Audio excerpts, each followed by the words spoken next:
Hi there, Meisha. How are you doing? Hello, hi Kay. Yeah, I'm well, thank you. How are you? I'm good. I'm good, thank you. So today it's Mission Possible.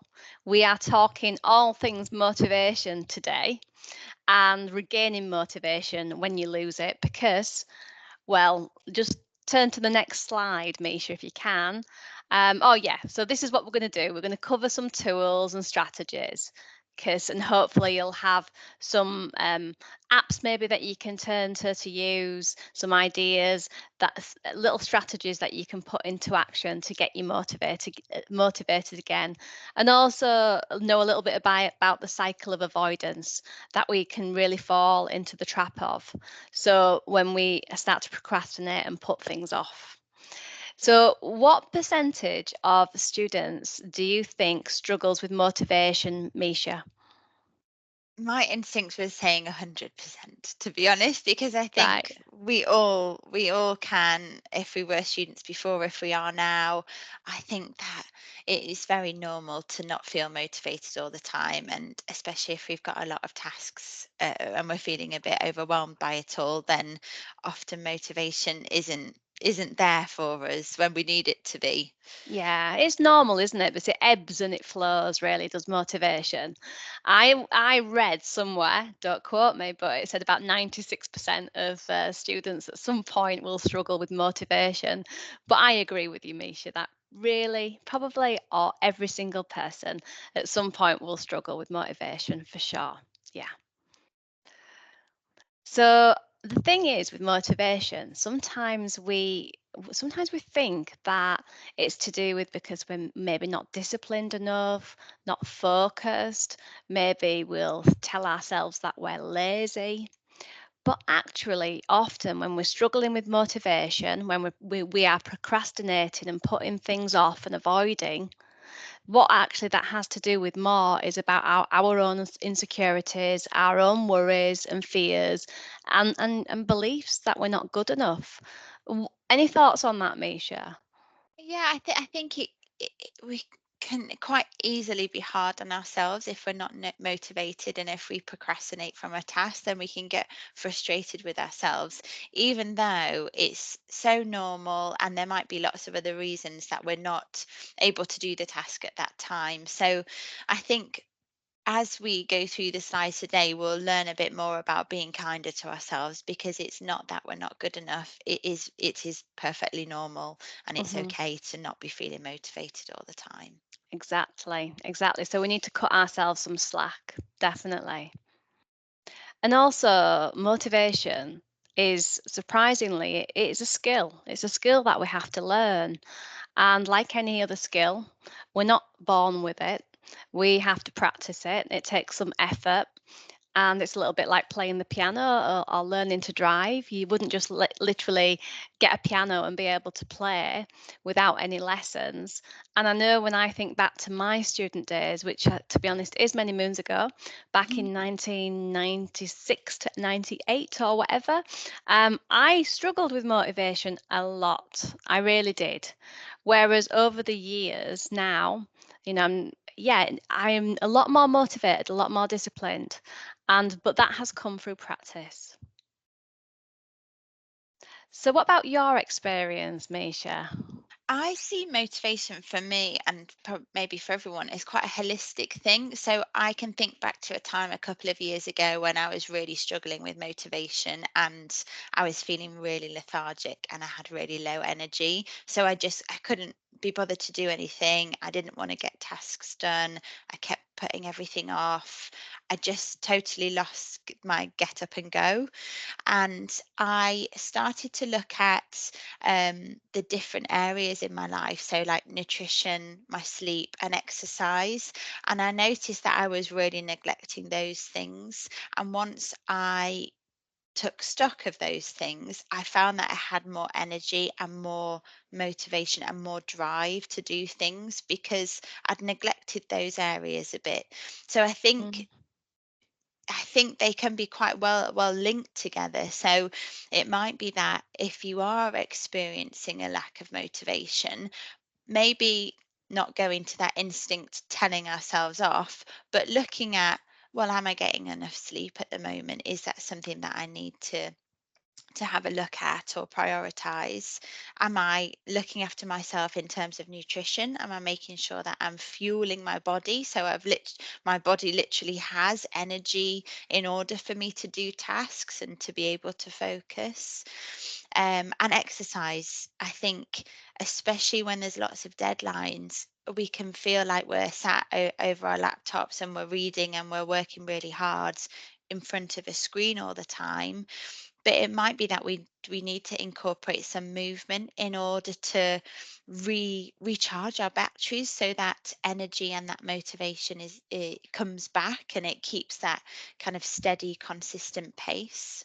Yeah, I think with the basics like looking after ourselves, sleep, eating well, movement, self-care, Yeah. they really are fundamental for motivation. And if they're not in place, then we're not going to be feeling as good as we could be. And also, you talked about movement because that can change how you feel. So if I say, ask you now, Misha, to stick on like your favorite dance track and Hmm. dance for like 5 minutes, I'm guessing afterwards, how do you think you might be feeling? Invigorated. Yeah. Yeah. Good. Positive. A bit more like I've got a bit more energy and hmm zest. And you're going to Yeah. feel more motivated, aren't you? Totally. Definitely. So you can Yeah. change your state, and I think that's an important thing to remember as well. So, yeah, thank you. And I think it's also important to have a good understanding about ourselves. So if we understand and know ourselves well, what works for us, what doesn't work for us, then we'll know what is likely to help us keep the Mhm. motivation going. So, for instance, for me, I'm more of a morning person than a night person. I remember when I was at university, some people would pull all nighters, and I was never able to do that. I would literally, this is what I would do, right? So I remember I would leave things lastminute.com at university, like I know some of you might do too. It's not a good thing, but it adds to a lot of stress and overwhelm. But what I would do is I'd set my alarm clock early in the morning, like say at 5, to wake up and do it for 2 hours rather than do it all overnight because I'm more of a lark than an owl. So, what are you? Are you more of a morning person or an evening person, Misha? Um, I think more morning as well. By in the evening, I don't think I've got a lot of energy left, and I'm not thinking as clearly. I don't have hmm as much focus later on at night, so motivation isn't there for me. And I think I'd rather get up and do it in the morning. Yeah. I would. Have you heard the expression "eat that frog"? No. So it's about doing whatever's hanging over you, the ugliest, Mm. hardest task in the morning. So eat that frog, Oh, eat that frogs. toad, not Yeah. eat that turd, but eat that toad.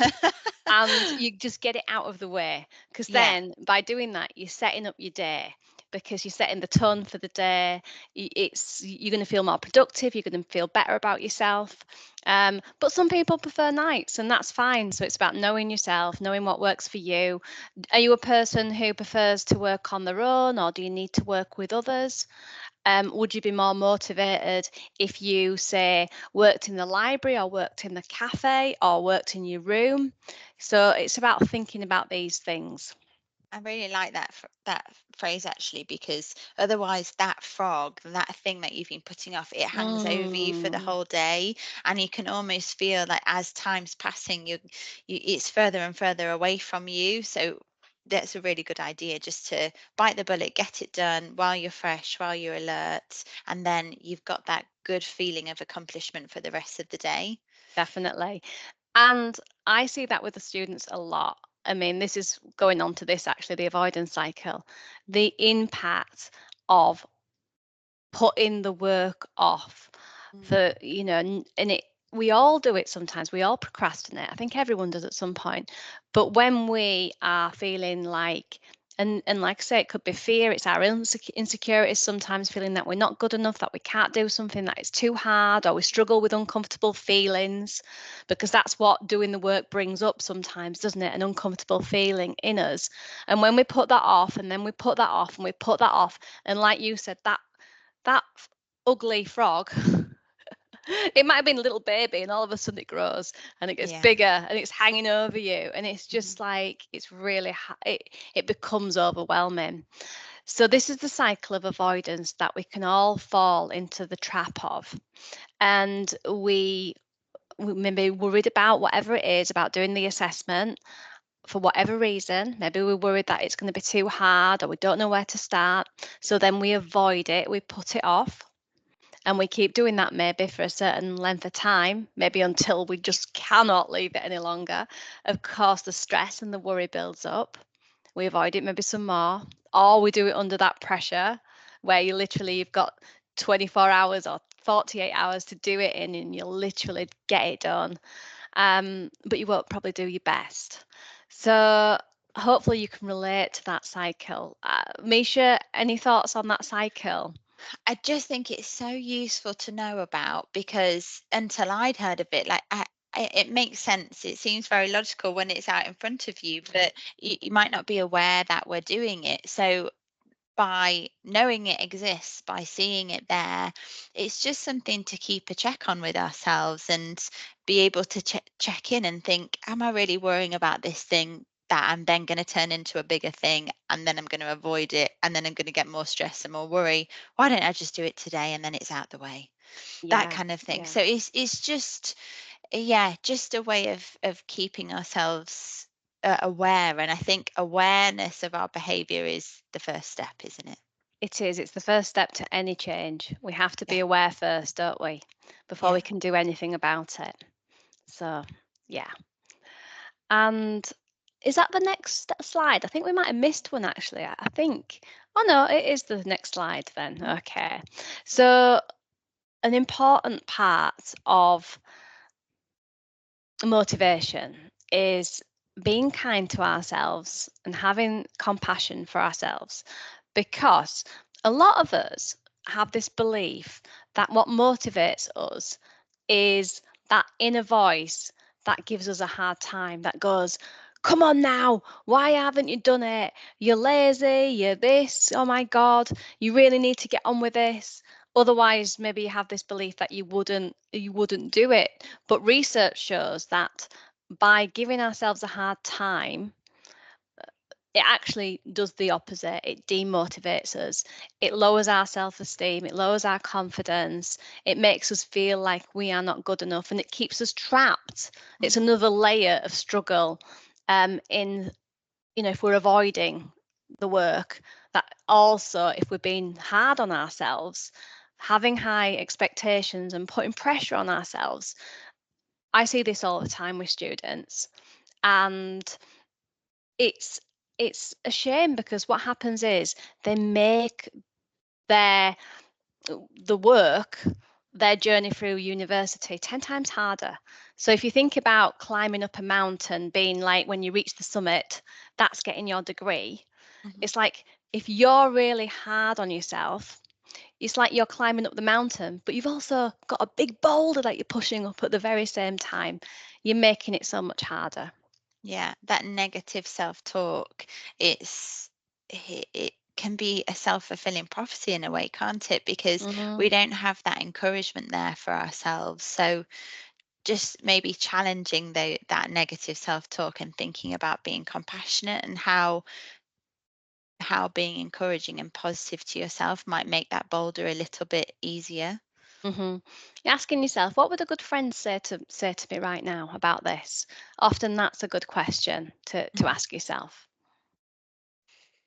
So we're going to come to some motivation tools and some strategies. Okay. So hopefully you'll get to take away some ideas from this. So I've got a joke for you. How do you eat an elephant? Misha, how do you eat an elephant? Um, Have you ever one thought about eating an elephant I before? haven't thought about it. It reminds me of one of those where it says, "Don't think about the pink elephant," and then all you can think about is the pink elephant. But Yeah, I know what you mean. I don't know this joke. Okay, well, it's not the best of jokes. It's the answer is one bite at a time. Because if you try, obviously the elephant is so huge that there's no way you could just swallow it whole. And the same goes for a lot of the things that maybe you're trying to do at the moment, whether it be your assessments, your assignments, your presentations, or any other things not work related. Most things need to be broken down into small, manageable chunks. And if we don't do that, it just feels so overwhelming to us. And when we first start anything, so for instance, when maybe you're given your assignments and you see them, it's like, oh my God, how do I start with this? Where do I begin? And the hardest part is genuinely always starting. All right. So we need to remind ourselves that the hardest part is always starting. So if you think about an aeroplane taking off on the runway, it needs so much power, it needs so much fuel and energy to get it off the ground. But once it's up there, momentum and the jet stream will just carry it. And that's the same for you. Once you get yourself going, the first bit being the hardest, but then momentum, the movement of starting to take action, because action is the antidote to fear. Mhm. Once you start to take action, you will become unstuck. And now, Meisha, so I know you've covered behaviour activation quite a lot, haven't you? I have, yeah. I find this a really helpful task because it can, if we've got a few maybe busy weeks ahead of us, especially with assignments, it can just be really helpful to take stock and to use this technique. So, whilst you're listening to our recording today, you might want to grab a piece of paper and a pen and maybe write down or pause the recording as I'm going through. So, first of all, we're going to look at the things that you've got over the coming weeks, and we're going to look at your tasks. So, going to write down your pleasurable tasks. We'll start with the fun bits. So, maybe write down 3 to 5 pleasurable tasks that you things you enjoy doing or things you know you've got going on. Okay, I've And you got can three. Brilliant. And then 3 to 5 routine tasks. So this might be things that you've got to get done, the washing, tidying your room, tidying the house, all of those routine things that we need to do just to keep going, things we Hmm. can't really avoid. And the necessary tasks. So these might be things like your assignments because they're necessary to be able to pass the year. So Hmm. thinking of 3 to 5 necessary tasks and just like the elephant, breaking them down. So not just writing university work, making it a bit more specific and detailed just so it feels a bit more manageable. And then what we're going to look at with behavioral activation is activity scheduling. So, the concept of behavioral activation is that we're not waiting for motivation to magically appear because it often doesn't. And we can be sat waiting for it thinking, oh, I'll do that later when I feel like doing it. And we never really feel like doing the routine and necessary tasks a lot of the time because they take a bit more energy to get going, or we've been avoiding them, or we've been procrastinating from doing them. So we look at our weeks ahead and we Monday to Sunday and we start to activity schedule those pleasurable, routine, and necessary. But we take into account that we don't want to put all of the pleasurable tasks on the Monday because then we've got all the fun things done, but then we've got the routine and necessary things to do the rest of the week. So it's just a good idea as a technique to take some time now today whilst you're listening to our recording to start planning out your week and making sure that there's a good balance of those things. So maybe you start the day with a routine task, making sure that your room or your area is clean for you to do your necessary task of the university work in. And then your pleasurable task could be in the evening where you're going to hang out with friends or cook a nice meal for yourself. So that's the concept of behavioral activation is, as we often do, is plan our weeks, but making sure that there's that balance there and then sticking to it, sticking to that plan for the next few weeks. Because as we know, that motivation isn't going to magically appear. And the hardest part is getting started, like Kay just said with that aeroplane analogy. But then once we get going, that momentum can carry us through. And especially if we've got a nice, pleasurable task at the end of the day or the end of the week to reward us. Mm. I think what you're saying there as well about how motivation won't magically appear. So many people, I think, think that they need to wait until they feel like, I don't know, that spark of Yeah, en- energy, or yeah, that motivation to start. And it's the wrong way of looking at it, isn't it? Because we actually yeah. get motivation not from doing the thing rather Yeah, than yeah, from we doing feel the more thing. energized, don't we, once we've completed a task, and then Mm, that makes us feel more likely or more motivated. Then it kind of start gets the ball rolling, the mhm, motivational ball rolling once you do one of those tasks. So that routine task that you start your day with, it doesn't have to be a huge overwhelming, formidable task. It can be something small like cleaning the bathroom, for example, although that's one that I put off as well. So, yeah, me um, too. but then, yeah, that gets the motivation going rather than waiting for it to appear. Oh, that's great. And also, like what we were saying there, motivation's not magically gonna come like a bolt of lightning and Mm, strike you and be like, yay. Probably not, especially if you've been putting things off. You are going to have to, there's going to be an element of pushing ourselves to start, just to begin. And one way to kind of trick ourselves, to coax us into starting, is to tell ourselves, and just tell ourselves that we're just going to do 5 minutes. mhm. Just 5 minutes. Not, you don't have to do any more, right? So you just begin for 5 minutes, and if after 5 minutes you don't want to continue, then that is perfectly okay. You can walk away. But just Yeah, saying you'll do 5 minutes and just yeah. see what happens. I think that's a good one. I've done that before when I haven't felt motivated to do exercise, is to set a timer on my phone, and then literally if I've started doing it, say I've gone for a walk or gone for a run, and then if I haven't the time has gone off and it's been 5 minutes and I'm still really not feeling it, then will go back home.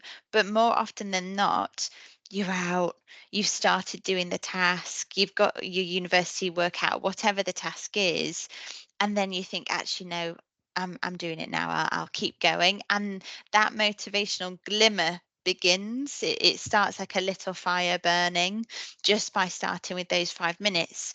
But equally, if it's not happening, then we can be kind to ourselves and say, okay, Mhm. we'll try those 5 minutes again after lunch.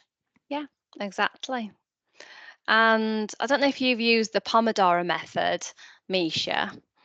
Yeah, I have a little bit, and it's one that I probably need uh, to be kind to myself, but probably should use more, because I think that's really helpful. So, um, correct me if I get any of it wrong, Kate, but it's where you set a timer, so this tomato timer or egg timer or phone timer to 25 minutes, because I think is it that evidence shows that we are the best focus window is 25 minutes before we become a bit fatigued and we lose that focus. Hmm. So then if we put those 25 minutes aside and then your timer goes off, you go and make a cup of tea, you get up and move, you have a screen break, you have a reading book break or whatever, and you come back to it, set your timer again.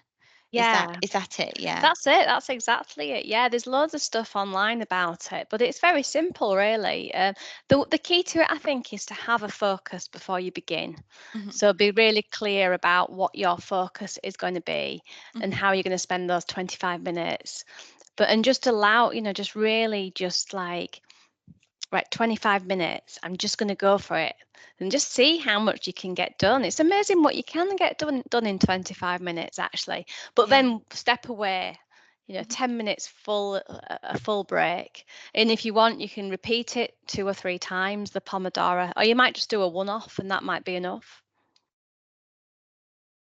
And I've coined this phrase that motivation's best friend is routine. There might be someone already saying that, but I think I've coined it.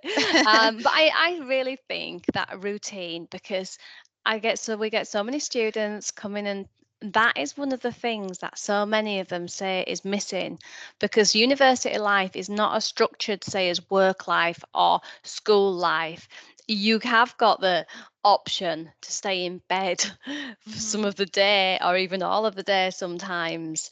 And that sense of routine is really can make such a huge difference. And if we can build some simple, easy habits where we're breaking down the work that we've got to do, or we've got like maybe a little morning routine going where we're not staying in bed all morning on our phones. We're actually getting up, we're actually doing something, maybe we're moving our bodies.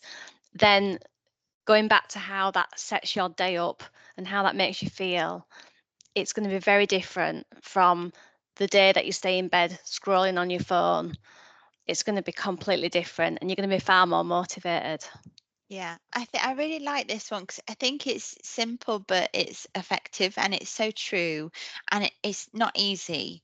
Mhm. Um, but I like the building the good habits one because I think they can be small things, a bit like you said earlier of putting your favorite song on and having a dance around. Even if that is the good habit, we're probably more likely to feel energized for the rest of the day, and that isn't really making you do anything vastly different. That doesn't seem like a daunting task to put your favorite song on, have a dance around, and see if you feel more motivated after that. Yeah, experiment as well. Hmm. Experiment. And another thing that I come across quite a lot is students who maybe have lost the spark, the reason why they're actually here in the first place. So they've forgotten their why for wanting to be at university, what their hopes are for coming here and getting a degree. And sometimes what I've asked students to do is just write themselves a little reminder or a little letter outlining all the positive reasons why they're doing what they do. Because when we have moments where we're struggling with a lack of motivation, it can really help to read read Hmm. it and just remind ourselves why it's important. And also having someone to keep you accountable is I'd say this is well important actually for most people. Having Hmm. someone who's gonna check in with you. So for instance, I had a student recently who had got mitigating circumstances for a number of assignments. They were feeling incredibly stressed with the amount, feeling overwhelmed. And we discussed different ways for this person to get started with the work, all the things like we've been talking about so far. And then I referred them to the Learning Hub, and they worked with one of their workers. And every fortnight, they made a plan that she had to show some work to the worker Hmm. every fortnight. And that accountability suddenly just it lit her up. Hmm. She was in motion. She'd gone from overwhelmed and stuck to feeling really motivated and energized and feeling like confident as well that she could get the work done. That's really good. Yeah, and that accountability, it can be with university staff, just like you said, like the Learning Hub, but also with course mates or with your friends doing a check-in at the end of the day or letting them Hmm. know when you are working and should we work together in the library, things like that. Yeah. Or even like body doubles online and things like that. I don't know if people have heard of body doubles. It's people with ADHD tend to use body doubles. It's Okay. like if you've got somebody else there with you, you're more likely to do a task, even if they were just like online. So, just having someone to show up online and you just work together, or yeah, just to help you get through whatever task it might be, or just to even get your room tidied, Yeah. you know, something Hmm. like that. There's loads of apps. Hmm. There's tons of apps, and I've got to admit I haven't used any of them, to be fair. However, I've had a look at some of the reviews, and a lot of these ones have got some really good reviews. Freedom, You can use that, and you can block out things like social media so that you can literally focus in on what you're doing. There's Mhm. one called Forest, which is a productivity tool where whilst you're working, you're also growing a tree. And in that time limit, the tree starts to grow. But if you stop before you're meant to, then sadly, your forest, your trees, they die. Mhm. So, and there's quite a few others. Do you know of any, Meisha? I don't know of any as specific as that, but I have Hmm. heard of people using just their camera on a time lapse, so Yeah. filming themselves working, Okay. as a bit of a motivational or accountability tool, because then they're not on their phone, because the phone is literally filming them whilst they're Mm, doing the work. So they yeah. might maybe do the Pomodoro method there, but even though it's not necessarily using an app, then there's that, you don't have the phone there to quickly scroll on, which we can also easily do, so it takes away Mm. that distraction. Well, that's another thing, isn't it, as well, to avoid distractions as much as possible. Because Mhm, distractions in this age, there's so many distractions, isn't there? So mhm, putting your phone out of reach if possible. mhm. Because I read some research saying that our productivity goes down by about 30% just by having the phone in the same room as you. Yeah, because So, you're getting notifications, your focus is being taken away from your task, isn't it? And then it's yeah, sometimes hard to get that motivation to or get it back. back going. Yeah. Yeah, and there's lots of different tools. So I will share those with anyone who wants them. And Mhm. when we send out the information recordings, we can send I can send you a list of those too. So it's worth talking about the Learning Hub because they are really helpful if you're struggling with your studies. You literally can refer yourself in at any time by email learninghub at leedstrinity.ac.uk, and they can help you get organized, manage with time, create some deadlines, that kind of thing. There's the peer support champions that I don't know their timetable currently because I know it's coming towards the end of the year, isn't it? However, they will they meet near L just as you're walking towards the canteen. On Mhm. your right hand side as you go towards the canteen, you Yeah. would see where they are, and they are the students themselves who are paid to support, and they can really help you with any work, and they're not utilized as much as they should do. But I know if I was a student, I'd definitely be using them. I would be going and taking my work to talk over because I know it'd help massively. And if you're really struggling, which some of us are, Mhm. just remember that it's not too late. So if you're feeling like that you've been putting work off, and that is you're getting more and more overwhelmed, then student liaison engagement officers, which are known as LEOs, they are there to support with that. And you can refer into them, and they can support you getting back on track and getting back into your studies as well. So there is support out there, and your personal tutors, of course, they're there too, and student services and us. So we are the mental wellbeing service, and you can refer in at any time at student wellbeing at leedstrinity.ac.uk. We have we have CBT practitioners, counsellors, wellbeing practitioners, and a lot of support is just an email away. So student wellbeing at leedstrinity.ac.uk. Well, Brilliant. thank you, Misha. Thank you Thank for you. today. And do get in touch if you've been struggling.